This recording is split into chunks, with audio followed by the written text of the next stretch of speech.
दुख दर्द भाव के सब मिटे सतगुरु शरण नित से। दुख दर्द भाव के सब मिटे सतगुरु चरण नित से।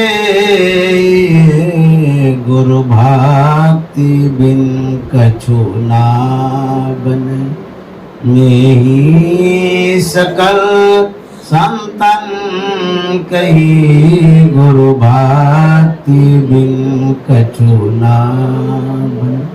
श्री सद्गुरु महाराज की जय।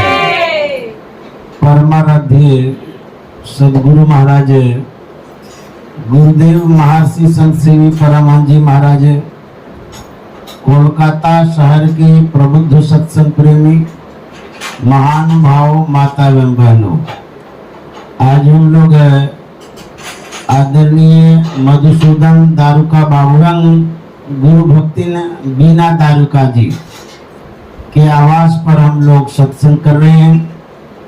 इन दोनों दंपति को बहुत बहुत साधुवाद, जिनकी सदीक्षा से यह सत्संग हो रहा है। आज 25 जून 2024 ईस्वी है। बड़ा ही शुभ दिन है। आज मंगलवार है और मंगल शब्द सुनते ही मन में उमंग उत्साह आ जाता है कि बड़ा अच्छा दिन है। मंगल शब्द सबको प्यारा लगता है, प्रिय लगता है और जीवन में सब कोई मंगल भी चाहते। सब कोई चाहते कि हमारा जीवन मंगलमय हो। तो मंगलमय जीवन करने के लिए मंगल मूर्ति सद्गुरु को स्मरण करना होता है। जब मंगल मूर्ति सद्गुरु को याद करते हैं तो सद्गुरु करते क्या है? मंगलमय मंगल करन बिनबो बारंबार, मंगलमय कर देते हैं। सब जगह मंगल ही मंगल हो जाता है।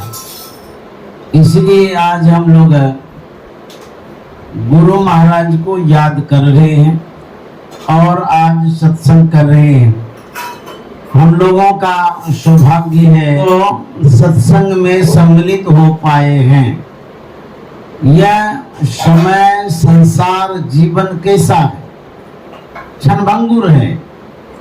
तुलसीदास जी महाराज ने कहा है, तुलसी या संसार में भांति भांति के लोग, सबसे हिल मिल के रहो नदिया नाव संजोग। तुलसीदास जी महाराज कहते हैं, इस संसार में भांति भांति के लोग हैं, भिन्न भिन्न प्रकार के आदमी हैं, अलग अलग विचार के हैं, अलग अलग रंग रूप के हैं, अलग अलग व्यवहार के हैं। तो तुलसीदास जी महाराज कहते हैं, सबसे हिल मिल के रहो। क्यों? नदिया नाव संजोग। कभी नदी से पार हुए होंगे अथवा यदि होंगे कभी ऐसा संजोग मिलेगा तो नाव पर बहुत सारे यात्री होते हैं, बहुत जगह की यात्री, एक जगह का नहीं। कोई कहीं के हैं, कोई कहीं के हैं। एक ही नदी से पार करनी है, उस नाव पर सब के सब बैठते हैं।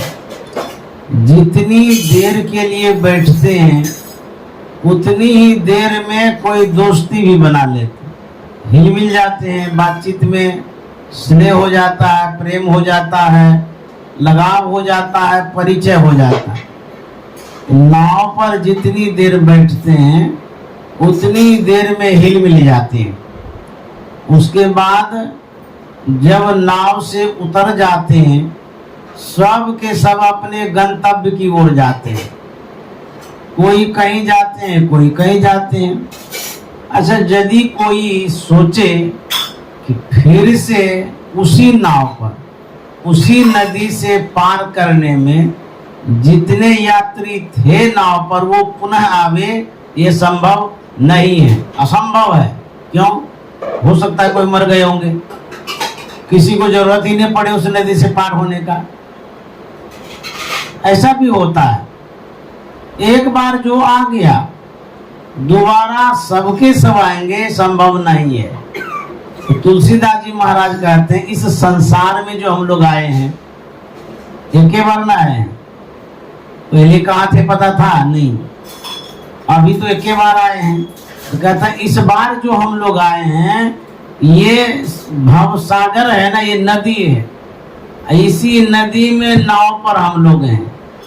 कहते हैं रहना कैसे है? मेल से, प्रेम से, हिल मिल के, अच्छी अच्छी बातें करके।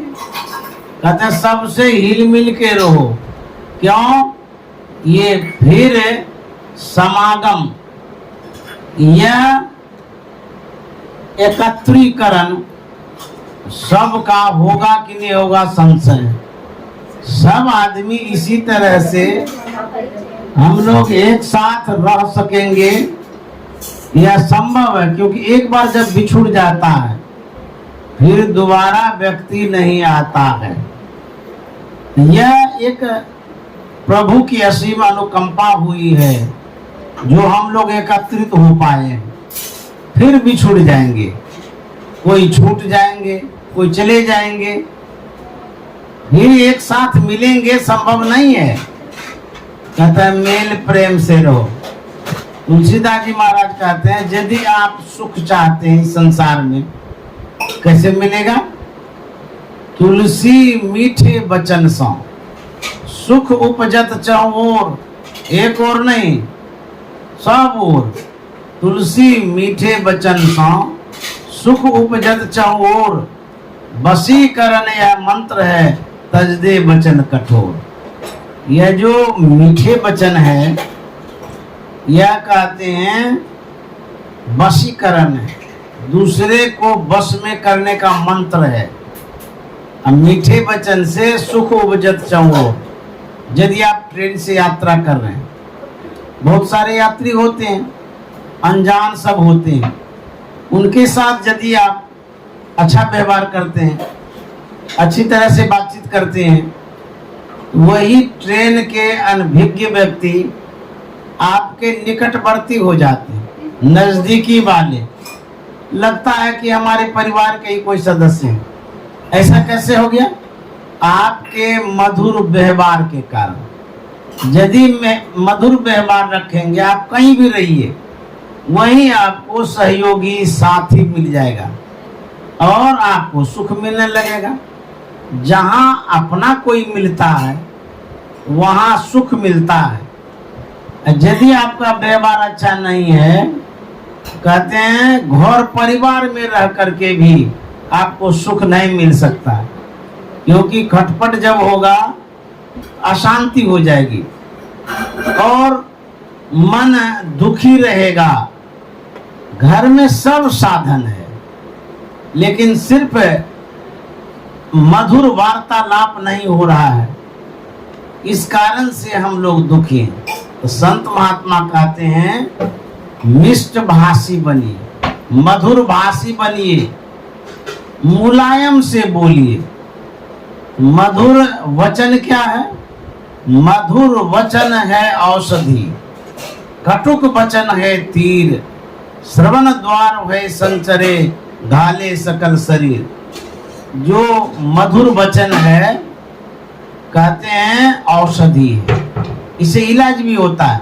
कोई बीमार आदमी है, उसके पास जाकर के आप सांत्वना दीजिए, सहारा दीजिए और अच्छे से बोलिए कि हम आपके साथ हैं, कुछ नहीं होगा, जो बीमारी है तुरंत ठीक हो जाएगी। अच्छे डॉक्टर से उपचार कर रहे हैं, सिर्फ बोलिए, आधी बीमारी तो वहीं दूर हो जाएगा। अच्छा है, कोई हेल्प करने वाला है, मदद करने वाला है, अच्छा इस विपत्ति के घड़ी में हमको ये सहयोग करेगा, तो देखिए इलाज है ना। तो कहते हैं कटुक वचन है तीर। यदि कड़क वचन बोल देंगे, कड़वा वचन बोल देंगे, वह तीर के समान पीड़ देगा, दुख देगा, कष्ट देगा। कह रहे हैं कि घाले सकल शरीर, एक जगह नहीं, पूरे शरीर में कड़वा वचन घायल करता है, भेदता है, भेद कर देता है। वचन एक है लेकिन घाव अनेक कर जाता है। इसीलिए बोली तो अनमोल है, जो कोई बोले जानी, ये तराजू तौल के तब मुख बाहर आनी। हम जो कुछ भी बोलने जा रहे हैं हृदय रूपी तराजू पर तौल करके बोलेंगे, नहीं तो कुछ भी उगल दिए मुंह से विपरीत परिणाम होगा, उल्टा परिणाम होगा, दुखदाई परिणाम होगा। फिर आपस में उलझ जाएंगे, झगड़ा हो जाएगी, विवाद होगा, जीवन जो है ना झंझट से घिर जाएगा। इसलिए कहते हैं जब भी आप बोलते हैं मुंह को खोलने के पहले सोचिए उचित है या अनुचित है, बोलना चाहिए कि नहीं बोलना चाहिए। यदि सोच के बोलिएगा, संभाल के बोलिएगा, उसका प्रभाव अच्छा पड़ेगा। एक एक आदमी है जो मुंह में आया उलूल जुलूल सब बक दिया, ऐसा नहीं करना चाहिए। इसीलिए कहते हैं वाणी का एक अपना इमेज है, प्रभाव है, वेट है। तो यदि आप अपना वेट बढ़ाना चाहते हैं, प्रतिष्ठित होना चाहते हैं, इज्जत बढ़ाना चाहते हैं, तो सोच समझ करके बोलिए। बड़े बड़े आदमी जो होते हैं सोच के बोलते हैं। वाणी से महाभारत हुआ है। आप लोग टीवी के माध्यम से, धर्म ग्रंथों के माध्यम से उन कहानियों को सुने होंगे, जानते होंगे। मैं दोहरा देता हूं। जब इंद्रप्रस्थ तैयार हो गया था, वह युधिष्ठिर का आवास था, उसका उद्घाटन कार्यक्रम था। उस उद्घाटन कार्यक्रम में दुर्योधन को भी आमंत्रित किया गया था। दुर्योधन और मामा श्री वो भी आए थे, शकुनी जी। जब इंद्रप्रस्थ को देखने लगे, बड़ा अजूबा भवन था, गजब का भवन था, बड़ा विचित्र भवन था। तो शकुनी मामा ने दुर्योधन से कहा कि भांजे देखो कैसा भवन ये बना लिया है, ऐसा भवन तुम कभी बना भी नहीं सकता है। एक बार निरीक्षण कर लो, देख लो, कम से कम देख के भी तो मन में संतुष्टि आएगी। पछताते रहोगे, क्योंकि उद्घाटन के बाद घर में आने नहीं देता किसी को। तो बहुत आदमी उद्घाटन के दिन जो है ना सब जगह घूम घूम के देखेगा, तो कहाँ पर किचन है, कहाँ पर डाइनिंग हॉल है, कहाँ पर क्या है, सब देख लेता है। देख लीजिए आप उस दिन, लेकिन बाद में भी फर्नीचर लगाया जाता है, सजाया जाता है, वो देखने को नहीं मिलेगा। उद्घाटन के दिन तो कम ही रहता है। जब आवास हो जाता है, रहने जब लग जाते हैं, बढ़िया से सजा के रहते। दुर्योधन निरीक्षण के लिए जाता है, देखने के लिए। देखने जो जाता है, देखता है कि खुला दरवाजा है, धड़ल्ले से जा रहा था, लेकिन दरवाजा ही ऐसा लगा हुआ था, इस आंख से नजर नहीं आ रहा था दरवाजा। अब कैसा दरवाजा था पता नहीं, गया धड़ाम से टकरा गया। दुर्योधन कहता है यहाँ दरवाजा भी लगा हुआ है, दरवाजा तो नजर नहीं आता है। फिर वहां से लौटा, एक जगह जा रहा था जहां पर जा तो रहा था और वहां लग रहा था कि यहाँ पर पानी है। उसके मन में हुआ पानी है तो धोती समेट लेते हैं, धोती ऊपर करके जाने लगा। अब पार हो गया, पानी का पता नहीं चला, तो बड़ा लज्जित हुआ। इन सब दृश्यों को द्रौपदी देख रही थी।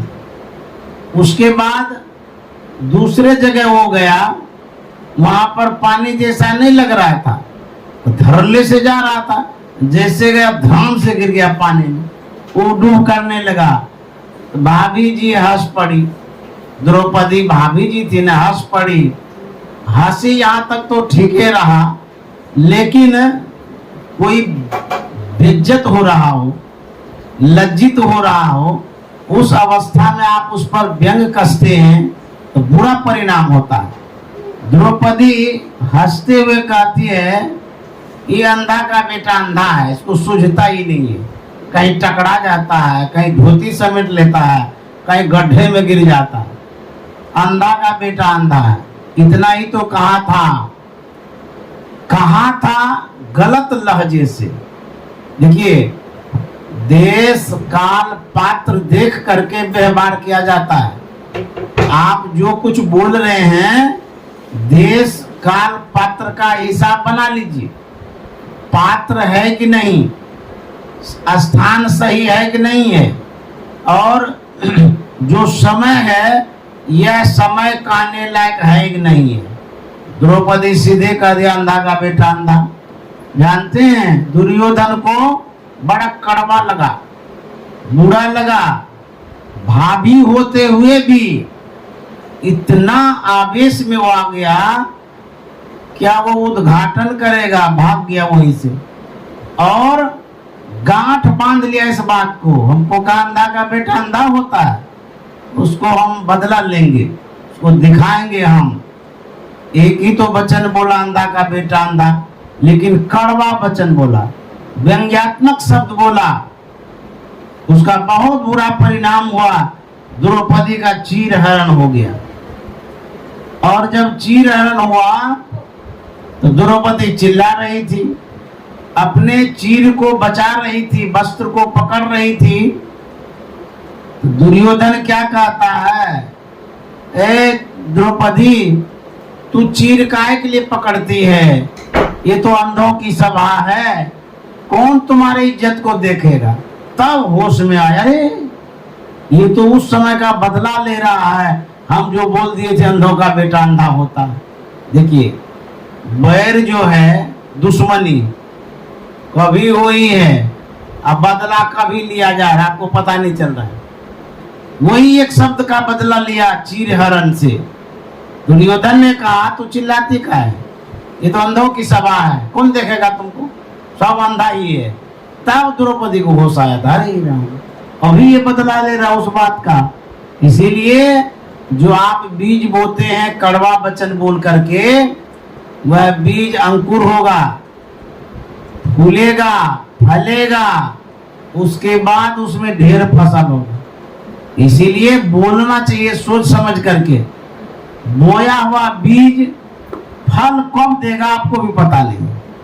इसीलिए जो हम लोग बोलते हैं ये कर्म है, इस कर्म का परिणाम कब मिलेगा ये भी पता नहीं है। इसीलिए संत महात्मा कहता है सोच समझ करके बोलना चाहिए, मीठा वचन बोलना चाहिए, मधुर वचन बोलना चाहिए। यदि मधुर वचन, मीठा वचन बोलेंगे, समाज में आप प्रतिष्ठित होंगे। वेद का एक वाक्य है, वेद क्या कहता है, सत्यम ब्रूयात प्रियम ब्रूयात, सत्यम अप्रियम न ब्रूयात। इसका मतलब हुआ, वेद भगवान कह रहे हैं सत्य बोलिए लेकिन प्रिय बोलिए, वह सत्य नहीं बोलिए जो अप्रिय हो।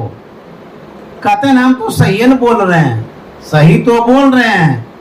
गुरु महाराज कहता सत्य सुहाता वचन कहे, सत्य भी हो लेकिन सुहाने वाला हो, दूसरे को प्रिय लगने वाला हो, तब बोलिए। अन्यथा आप सत्यवादी हैं लेकिन मधुरवादी नहीं है, कट्टरवादी हैं, कठोरवादी है। संत महात्मा कहता सत्य बोलिए लेकिन प्रिय बोलिए, वह सत्य नहीं बोलिए जो अप्रिय हो, लोगों को अच्छा न लगे।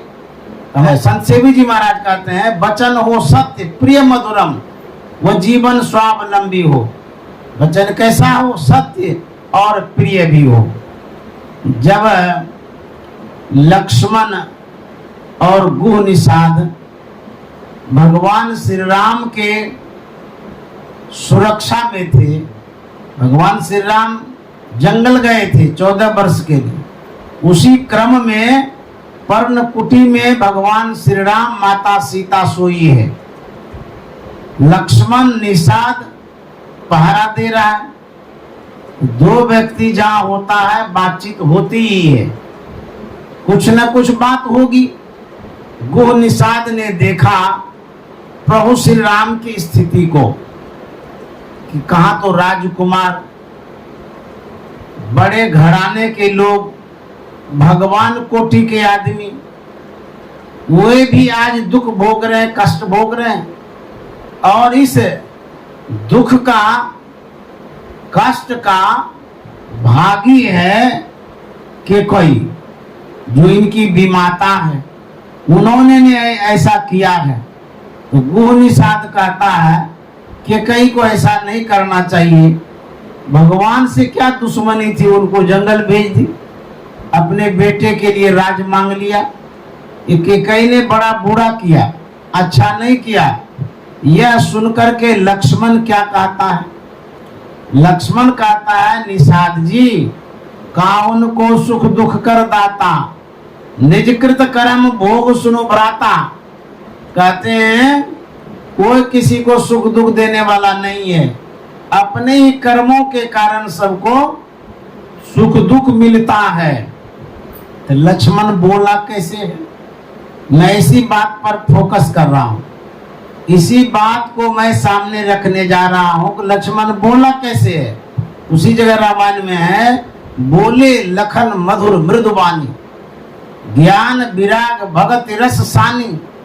लक्ष्मण जब बोलता है, कहते हैं मधुर मृदुबानी, मधुरता के साथ, मृदुता के साथ, मिठास के साथ बोलता है। लक्ष्मण जो बोला है उसमें और क्या मिला हुआ है? कहते हैं ज्ञान विराग भगत रस सानी। अचार बनाते हैं, उसमें मिठास मिलाते हैं मात्रा के अनुसार, खट्टा भी मीठा लगने लगता है। जैसे आम के अचार में यदि आप चाशनी दे दीजिएगा बढ़िया से, वो खट्टा का पता भी नहीं चलेगा, मीठा हो जाएगा। उसी तरह से जहाँ खट्टा होने वाला है, अर्थात व्यवहार जहाँ कड़वा होने वाला है, जहाँ पर संबंध टूटने वाला है, कैसे जोड़ेंगे? कोई चीज टूटता है तो फेविक्विक लगाते हैं, सट जाता है, लगाते हैं ना। उसी तरह से जहाँ संबंध टूटने वाला हो, वहाँ मिठास वाला फेविक्विक लगा दीजिए, संबंध जुड़ जाएगा। तो लक्ष्मण कहते हैं मधुर मृदुबानी, मीठा तो बोलिए ही बोलिए, लेकिन उसमें मिक्स कर दीजिए, मिक्स वाला चीज बढ़िया लगता है। कहते क्या मिक्स करेंगे वाणी में? ज्ञान विराग भगति, तीन चीज मिक्स करिए, तब जो वाणी होगी वो पूर्ण वाणी होगी, वेद वाणी होगी, मीठी वाणी होगी, अकाट्य वाणी होगी। जो भी बोलते हैं उसे मिला दीजिए। क्या मधुर तो बोलिए ही बोलिए, एक नंबर की बात, उसमें मिक्स करना है ज्ञान। यदि आप बोलते हैं उसमें ज्ञान की बात होनी चाहिए, उलूल जुलूल नहीं, कुछ भी मत बकिए। जिसके सामने बोल रहे हैं, जिसको कुछ सुना रहे हैं, उसमें ज्ञान अवश्य होना चाहिए।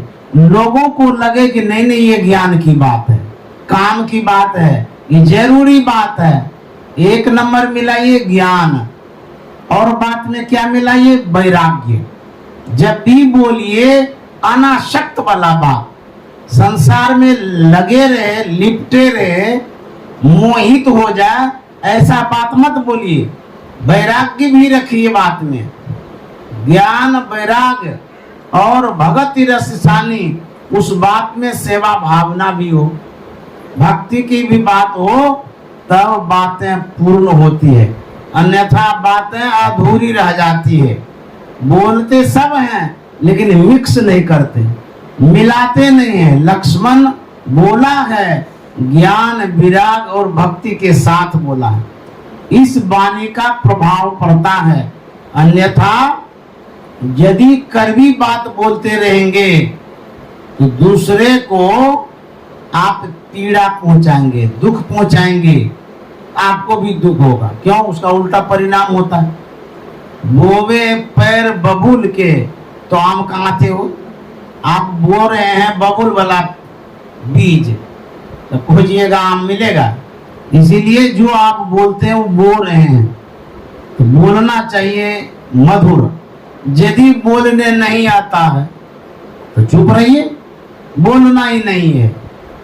बोलने वाले अपने दुकान पर बैठ करके कंकर भी बेच लेता है, और जिसको बोलने नहीं आता है वो कंगन भी नहीं बेच पाता है। जैसे मान लिया किसी दुकान पर आप गए, दुकान वाला बड़ा अच्छा है, मधुर भाषी है, अच्छा आइए आइए, बड़ा सौभाग्य से आप आए हैं, क्या लेना है बताइए। बोले नहीं नहीं ऐसे आ गए। बोले अरे देख तो लीजिए इसमें क्या लगता है, तो दिखाने लग जाता है। बोले कि नहीं हमको पसंद नहीं है। कोई तो पसंद करिए, अच्छा ये ले लीजिए। आपको यदि पैसा अभी नहीं देना तो कोई बात नहीं, बाद में दे दीजिएगा। ले न जाइए, अपना ही समझिए, अपनी दुकान है ये।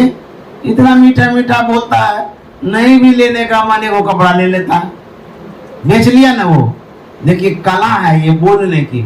और जिसको बोलने नहीं आता है, सोना बेचता है, हीरा बेचता है, कंगन बेचता है, उसके दुकान पर गए बैठने भी नहीं पूछता है, तो दिखाता तो है सोना, लेकिन ऐसा कड़वा बोलता है कि एक दाम है, लेना तो लीजिए, नहीं तो कोई बात नहीं, जाइए आप। मन होता है लेने का, तब हो व्यवहार ठीक नहीं है, छोड़ो नहीं लेंगे हम इसके यहाँ। तो व्यवहार यदि अच्छा रखेंगे, सड़क पर, चौराहे पर, बाजार में झिटका बेच लीजिए, कंकर प्रेम से कहिएगा कि देखिए ये जो कंकर है, अरे ये हम चुन के लाए हरिद्वार से, आप लेके तो जाइए, इसको जमा कर लीजिएगा, इस पर भगवान की मूर्ति रखिएगा, देखिएगा आपको कितना सुंदर लगेगा। अच्छा ऐसा है? बोले हाँ, तब बिक जाता है। उसी तरह से व्यवहार कुशल होना चाहिए, दूसरे को अपने व्यवहार से प्रसन्न रखिए, आदर दीजिए, सत्कार दीजिए, प्रेम दीजिए। अरे जहाँ चीनी होती है चींटी आ जाती है, आती है कि नहीं आती है? बिना बुलाए आ जाती है। उसी तरह से यहाँ इतने लोग एकत्रित हुए हैं, ये भी प्रेम का एक पहचान है, प्रतीक है। जरूर कहीं न कहीं आप लोगों को यहाँ अच्छा लग रहा है, इनके व्यवहारों से, विचारों से, तभी तो यहाँ आ गए हैं। जगह भले छोटी हो, लेकिन जितने आदमी आ रहे हैं सब समाते जा रहे हैं। एक घटना है, कथा है, एक शहर में आंधी तूफान आ गया, भगदड़ मच गई, लोग इधर उधर भागने लगे, सब कोई शटर बंद कर लेते हैं, किसी को घुसने नहीं देते हैं अंदर में। जो लोग बाहर में थे भीजने लगे, भागने लगे, और शहर में सब शटर बंद किया तो शहर से सुदूर भागे। भागते भागते भागते बचने के ख्याल से एक जगह कुटिया नजर आई, उधर ही भागने लगा लोग, चलो वहां जाएंगे, उसी कुटिया में थोड़ी देर के लिए ठहर जाएंगे, आंधी तूफान से सुरक्षा हो जाएगी। वहां जब गए तो वहां एक कुटिया मिली जिसमें महात्मा जी लेटे हुए थे। तो महात्मा जी जो लेटे थे, उस सज्जन ने कहा कि महाराज बाहर में आंधी तूफान है, पानी पड़ रहा है, थोड़ी देर रुकने देंगे आप इस आवास में? बोले हाँ आइए आइए आइए। महात्मा तो सबका उपकार करता है, भला करता है। वो आदमी चला गया अंदर। उसी समय दूसरा आदमी आया, तो उसने कहा कि हम भी थोड़ी देर रहना चाहते हैं, रहने देंगे? बोला हाँ आ जाइए। फिर तीसरा आदमी आया, उसने कहा कि मैं भी कुछ देर रुकना चाहता हूँ, बाहर में भीज रहे हैं। तो महात्मा जी लेटे थे, बैठ गए, उसको भी अंदर ले लिए। फिर चौथा आदमी आया, उसको भी अंदर ले लिया। फिर पांचवा आया, महात्मा खड़े गए हो गए, उसको भी अंदर ले लिया। कुटिया बड़ी छोटी थी, लेकिन जो जो आते जाता था सबको कहता आते जाइए। अब घुसते जा रहे अंदर में। किसी व्यक्ति ने पूछा कि महाराज कुटिया तो बड़ी छोटी है, इसमें तो जगह बहुत कम है, लेकिन जो आता है सबको कहता है कि घुसते जाइए, आते जाइए, ये अट कैसे रहा है? तो महात्मा ने कहा जगह कुटिया में नहीं है, जगह मेरे दिल में है, इसीलिए सब अटते जा रहा है। उसी तरह से इस आवास में जितनी जगह है उतने में सब समाते जा रहे हैं। तो जगह यहाँ नहीं है, दिल में है, इसीलिए समाते जा रहे हैं। तो प्रेम जहाँ होता है वहाँ चिट्ठी आ जाती है, वहाँ लोग स्वतः आ जाते हैं। तो प्रेम बना के रखिए। क्यों? यहाँ से जब जाएंगे इसी की प्रशंसा होगी कि फलाने व्यक्ति बड़े अच्छे थे, व्यवहार के अच्छे थे, वाणी अच्छा रखते थे, उनके पास जाते थे तो सुकून मिलता था, शांति मिलती थी, दो बात करने का मन होता था। और यदि आप कहीं कड़कसा विचार के हो गए, खुन्नस वाले हो गए, मर तो जाइएगा, बाद में क्या भले मर गया, अच्छा से बात भी नहीं करता था, रह करके क्या करता, जाते थे तो ठीक से मिलते भी नहीं थे, बड़ा अहंकारी थे, बड़ा गुमान था उसको। तो व्यवहार कुशल होकर के रहिए। तुलसीदास जी महाराज ने कहा है, मुखिया मुख सौ चाहिए, खान पान का एक, पालई पोसई सकल तुलसी सहित विवेक। उदाहरण देते हैं तुलसीदास जी महाराज, मुंह कैसा होता है? मुंह ऐसा होता है कि जो कुछ भी खाइए मुंह में डालिए अपने पास नहीं रखता, भीतर भेज देता है, अब पूरे अंग प्रत्यंग का पालन पोषण करता है। और यदि मुंह बंद हो जाए तो मुंह का काम नहीं लेंगे, कुछ भी नहीं लेंगे, तो हालत खराब हो जाएगी। तो मुंह में जो डालते हैं वो एक्सेप्ट करता है, स्वीकार करता है, सहयोग करता है, तो अभी जाता है भीतर। अब मुंह स्वीकार नहीं करे तो भीतर नहीं जाएगा, बड़ा मुश्किल हो जाएगा। कहते हैं उसी तरह से जो मुखिया होता, मुखिया माने प्रधान, जो प्रजा पालक होता है, समाज सेवक होता है, गांव के जो हेड होते हैं उसको मुखिया बोलते हैं। मुखिया को कैसा होना चाहिए? जो भी समाज कल्याण के लिए, गांव के विकास के लिए कुछ भी योजना बने, उसके तहत जो भी सहयोग सरकार करती है सबको समान रूप से बांट देना चाहिए, तब बड़ाई होगी। ये नहीं कि अपने झोले में ही सब रख लो, घोटाला कर लो, उसकी बड़ाई नहीं होती है। तो मुंह कैसा है वो सिखाता है। तुलसीदास जी महाराज कहते हैं मुंह जो है मुखिया के समान होता है, मुखिया मुख सोचाए, सब खाता पीता है लेकिन अपने पास नहीं रखता है।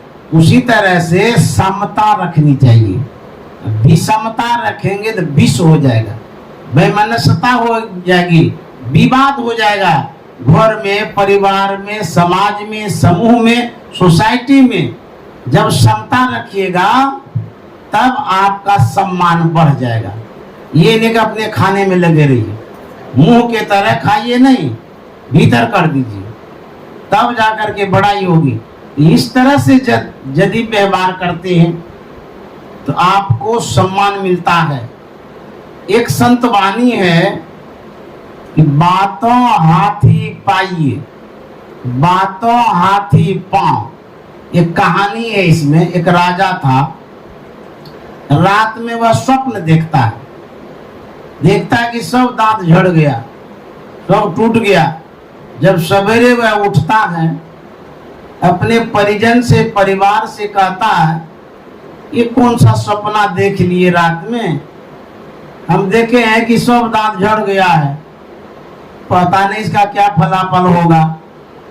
तो जो स्वप्न दृष्टा होते हैं, स्वप्न ज्ञाता, स्वप्न का सही बात बताने वाला, तो एक पंडित को बुलाया गया।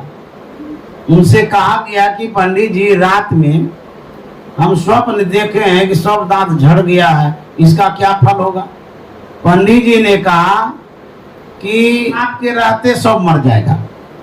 ऐसा जो कहा राजा को बड़ा कड़वा लगा, बुरा लगा, और राजा साहब आदेश करता है इस पंडित को हाथी के नीचे कुचलवा दो। आदेश दिया, हाथी के पैर के नीचे दे दिया, उसको कुचल दिया। उसके बाद फिर ज्योतिषाचार्य को बुलाया गया।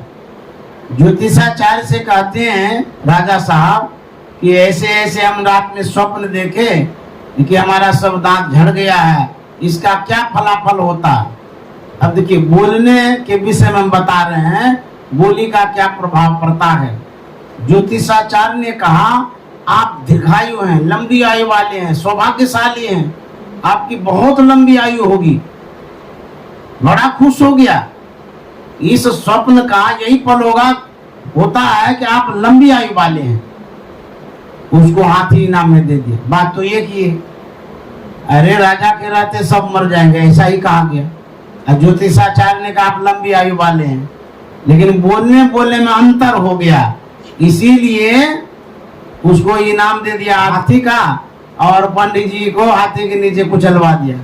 तो बातों हाथी पाइए, अब बातों हाथी पाऊं।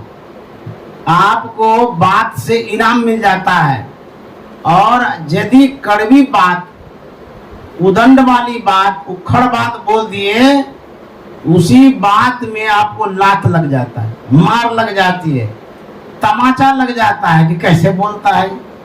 इसीलिए कहते हैं मधुर वचन है औषधि, कटुक वचन है तीर, श्रवण द्वार है संचरे, ढाले सकल शरीर। बात बात से आप सम्मानित और अपमानित होते हैं। इसलिए हम लोगों को अच्छे वचनों में बोलना चाहिए, यही वेद कहता है, यही संत महापुरुष कहा करते हैं। साधु भूखा भाव का, धन का भूखा नहीं, जो धन का भूखा सो तो साधु नहीं। यदि भाव है तो उसी के भूखे साधु हैं। यदि भाव नहीं है, विचार ठीक नहीं है, तो आप कितना भी खीर पूरी दे दीजिए, सब बेकार हो जाएगा।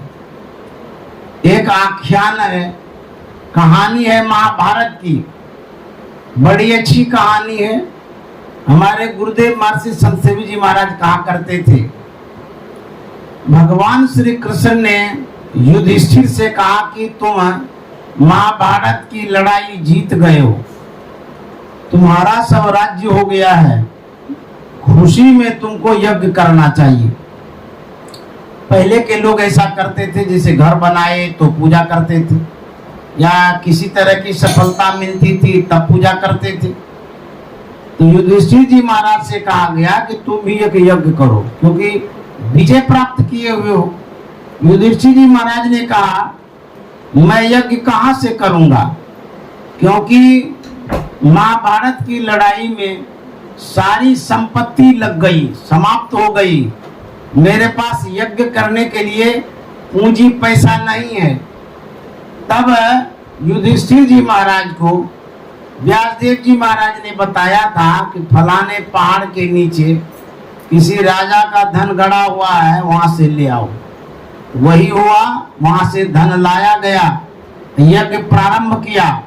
भगवान श्री कृष्ण ने कहा था कि युधिष्ठिर, तुम्हारे यज्ञ की पूर्णाहुति उस दिन होगी जिस दिन 3 घंटा बजेगा।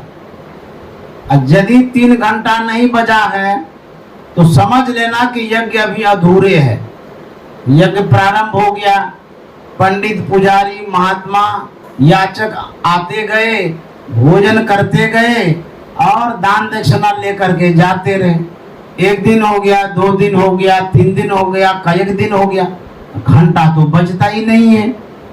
युधिष्ठिर जी महाराज के मन में हुआ इतना खर्चा हो रहा है, परेशानी हो रही है, घंटा बजा नहीं है, यज्ञ तो पूरा हुआ नहीं है, अधूरा यज्ञ कैसे छोड़ देंगे।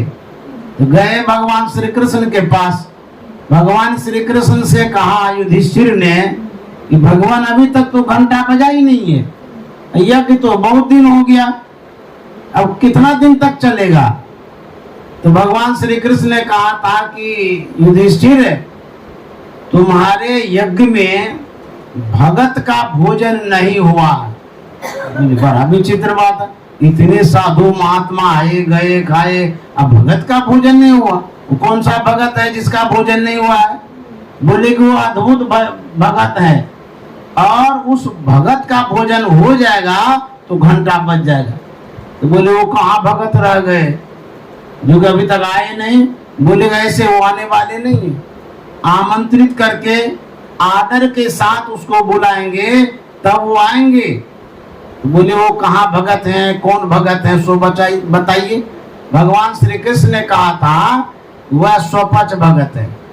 वो जिस दिन भोजन कर लेगा उस दिन घंटा बज जाएगा। बोले कहाँ रहते हैं? बोले काशी में रहते हैं। बोले अच्छा, तो उनको बुलाओ। अब युधिष्ठिर जी महाराज पांचों भाई पांडव विचार करने लगे कि स्वपच जी महाराज को लाने कौन जाएंगे। सभी भाइयों ने विचार किया कि भीम को भेजते हैं। युधिष्ठिर जी महाराज ने कहा कि भीम तुम जाओ स्वपच जी महाराज को लाने के लिए, क्योंकि उसके भोजन ग्रहण करने से घंटा बजेगा और तब यज्ञ पूर्ण होगा। भीम को जैसे कहा लाने के लिए, भीम तो भिन्ना गया। एक भाई साहब भी सोचते नहीं है, कहाँ डोम को लाने के लिए बोलते हैं। अच्छे आदमी को लाने बोलते तो अच्छा रहता, हमारे जैसे आदमी को भेजते हैं डोम को लाने के लिए। उसके मन में अहंकार था ना, 10,000 हाथी का बल था। फिर सोचता है कि अच्छा जाते हैं, भाई का बात नहीं मानेंगे तो भी बुरा मान लेंगे। रथ लेकर के जाते हैं, बोलेंगे बैठने के लिए, और यदि नहीं बैठेंगे तो पकड़ करके खींच के ले आएंगे। देखिए ऐसा विचार, जैसा विचार होता है वैसा व्यवहार होता है। जैसा व्यवहार होता है आपका जीवन वैसा ही होता है।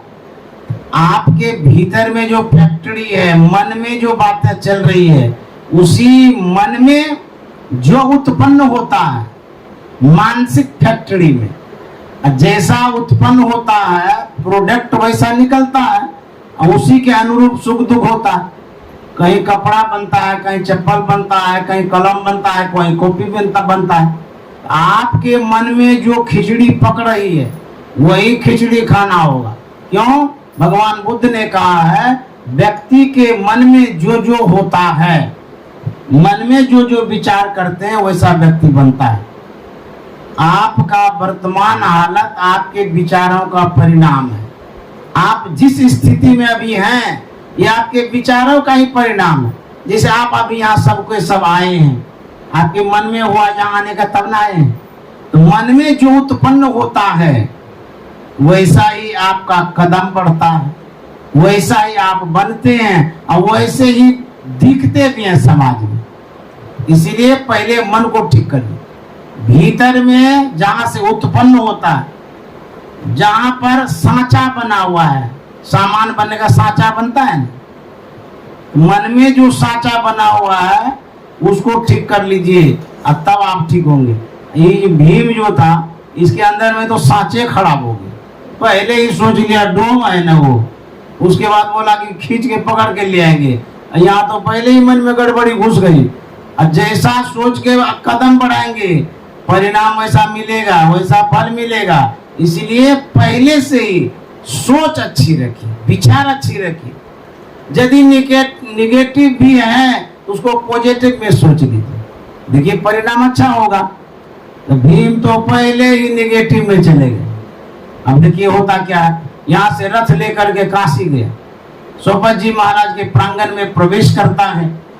आहट होती है, स्वपच जी महाराज आवाज देते हैं, कौन? तो भीम कहता मैं भीम हूं। जो आवाजें निकलती है मुंह से उसमें मिश्रित होता है 3 गुण, रजोगुण, सतोगुण, तमोगुण। तीनों गुण से मिश्रित आवाज है आपकी। तो जिस गुण में परिणत हो रहे हैं उस समय उसी गुण को लिए आवाज भी निकलती है। तो भीम तो तमोगुण में था, मद में था, अहंकार में था, उसी तरह का शब्द निकला। तो स्वपच जी महाराज संत थे, उस शब्द के पारखी होते हैं। आप अनाज तोलते हैं तराजू पर, सोना चांदी भी तोलते हैं, लेकिन संत महात्मा शब्द को तोलते हैं। ऐसा तराजू है किसी के पास? आप जो बोलेंगे उसको तौल लेंगे, किस गुण में बोल रहा, रजोगुण में बोल रहा है कि तमोगुण में है कि सतोगुण में है। आपके पद चाप को भी परख लेंगे संत महात्मा। जैसे आप कदम बढ़ाएंगे किस गुण से, किस स्वभाव से पैर बढ़ा रहे हैं वो भी जान जाएंगे। वो संत ऐसे होते हैं शब्द के पारखी। क्यों?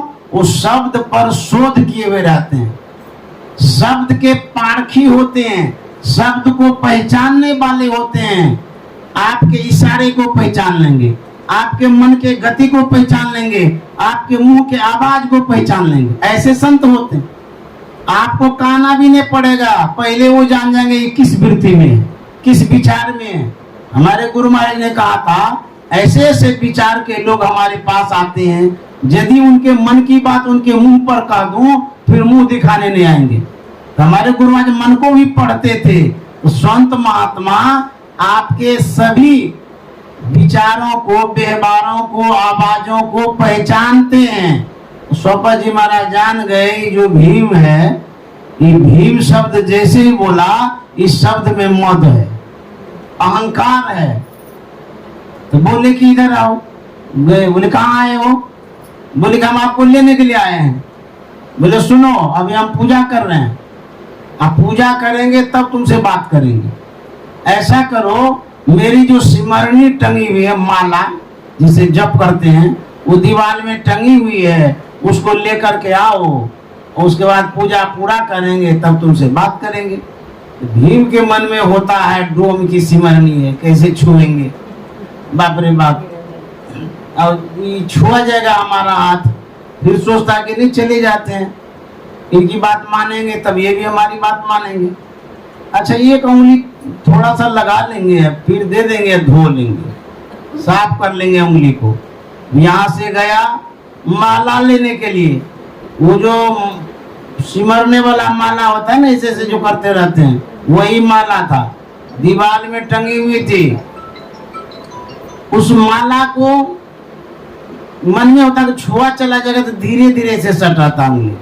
ऐसे माला के पास ले गया, ले तो गया, वो माला था कि क्या था पता नहीं, ऐसे हिलाना चाहे, हिलवे नहीं किया। बोले ये तो भारी जैसा लगता है, हिलता भी नहीं है। फिर थोड़ा जोर लगाया तब भी नहीं हिला, फिर एक हाथ लगा दिया तब भी नहीं हिला, दोनों हाथ लगा दिया तब भी नहीं हिला। भीम सोचता ये माला है कि पहाड़ है, वो हिलता क्यों नहीं है, इसमें क्या हो गया है। उसके बाद गुस्सा आ गया। जब आपकी इच्छा के विपरीत कोई काम होता है तब गुस्सा आता है, समझ गए। इच्छा के अपोजिट में कुछ भी होता है तो आप गुस्सा जाते हैं।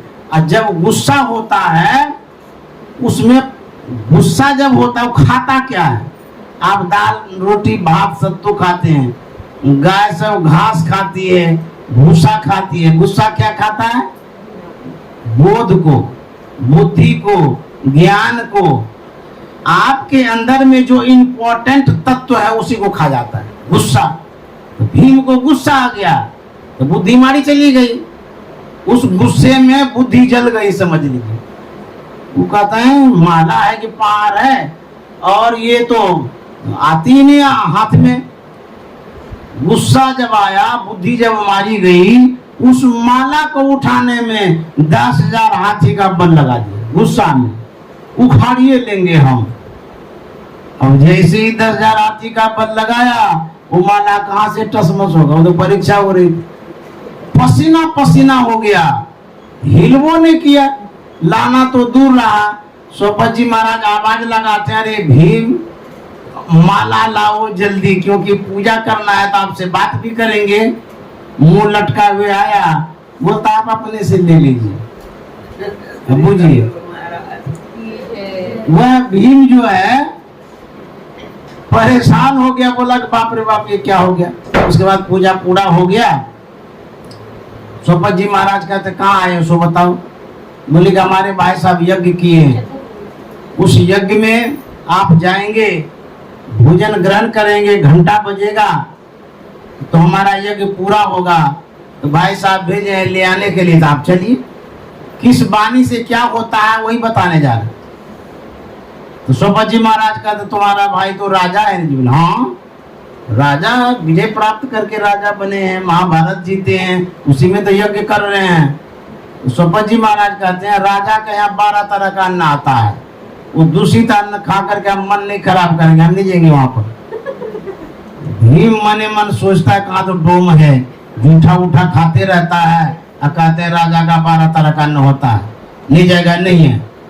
तिल मिला गया वहां से, और खाली हाथ रथ लेकर के भागा, छोड़ दिया। उसके बाद रथ लेकर के जब दरबार में पहुंचता है, वहां सबको इंतजार कर रहे थे कि सोपत जी महाराज को लाएंगे।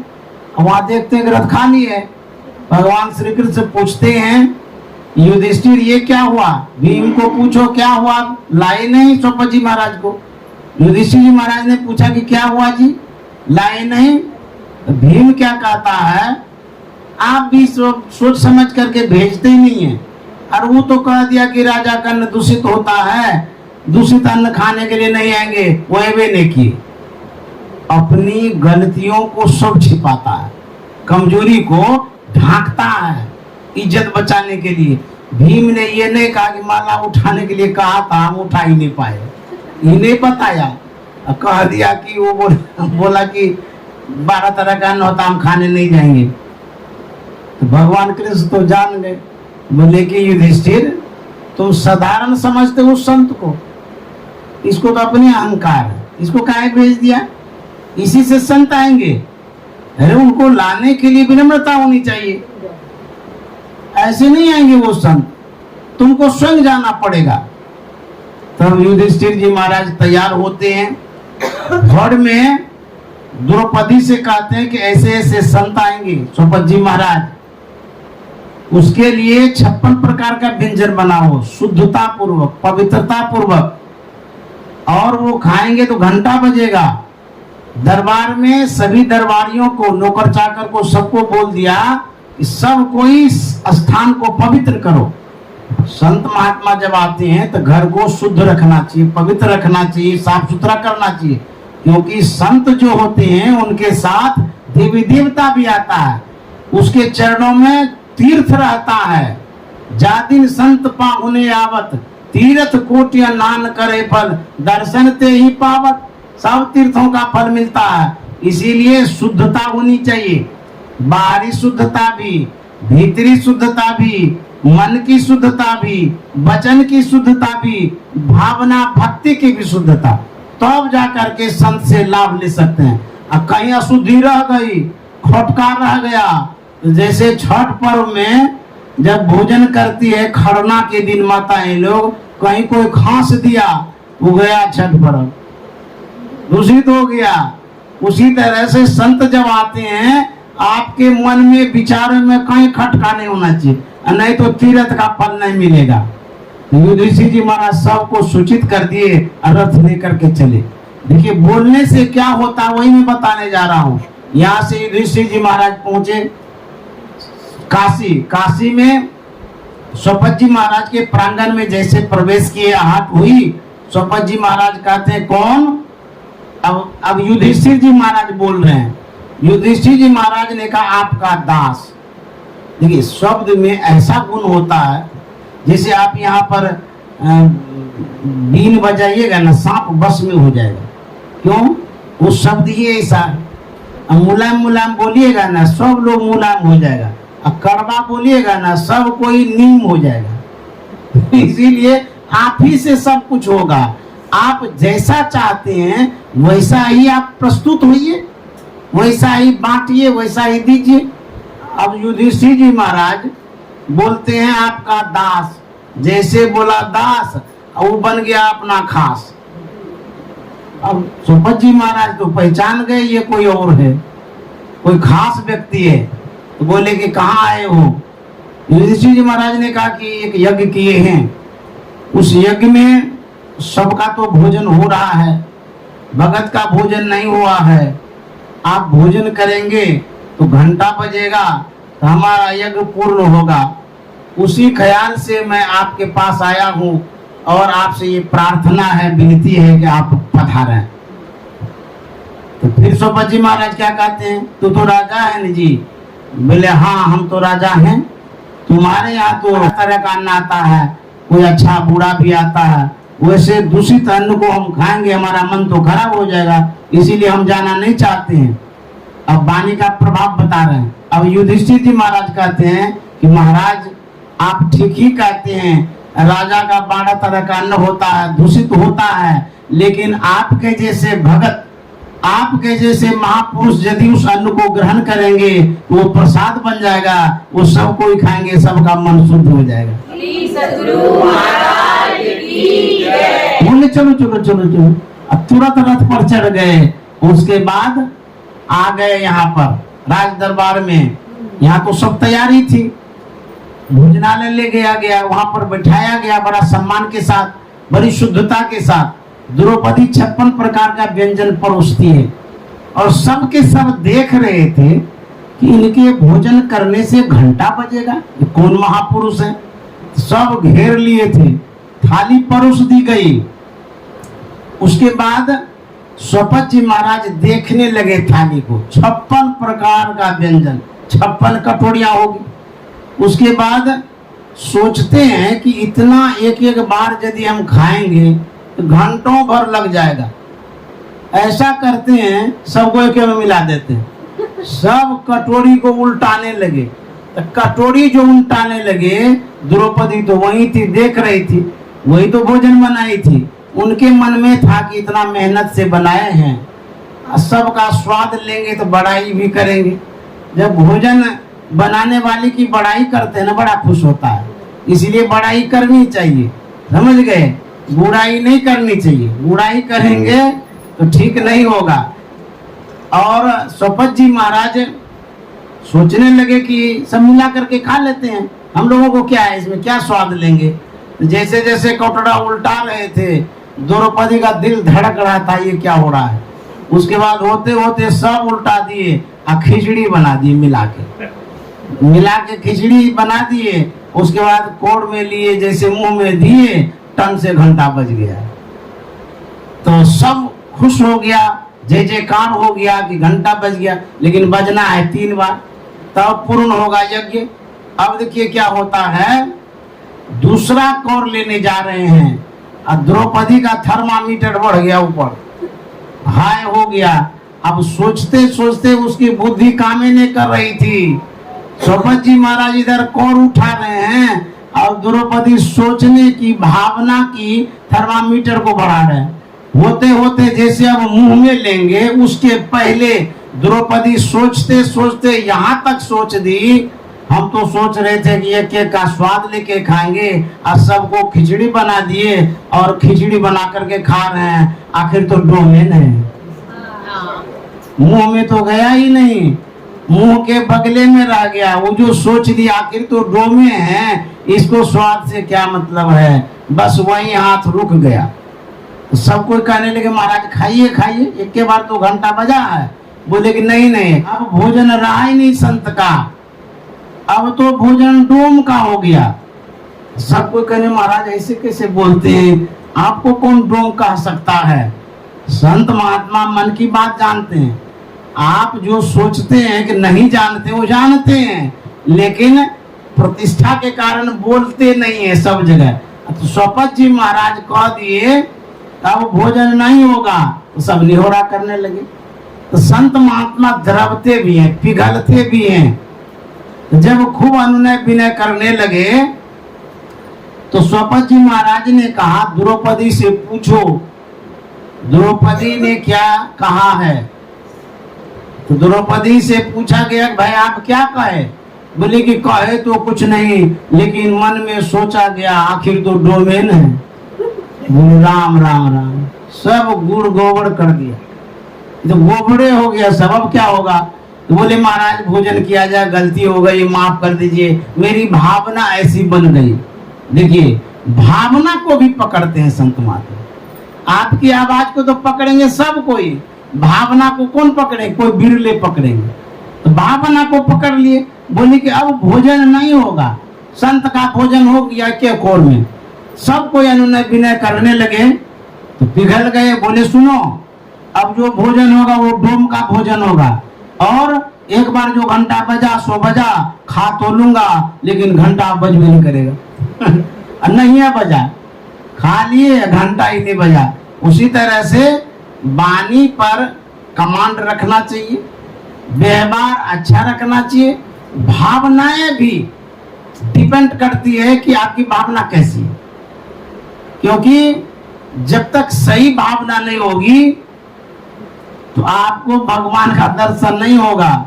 जिनकी रही भावना जैसी, अब प्रभु मूरत देखा तिन तैसी।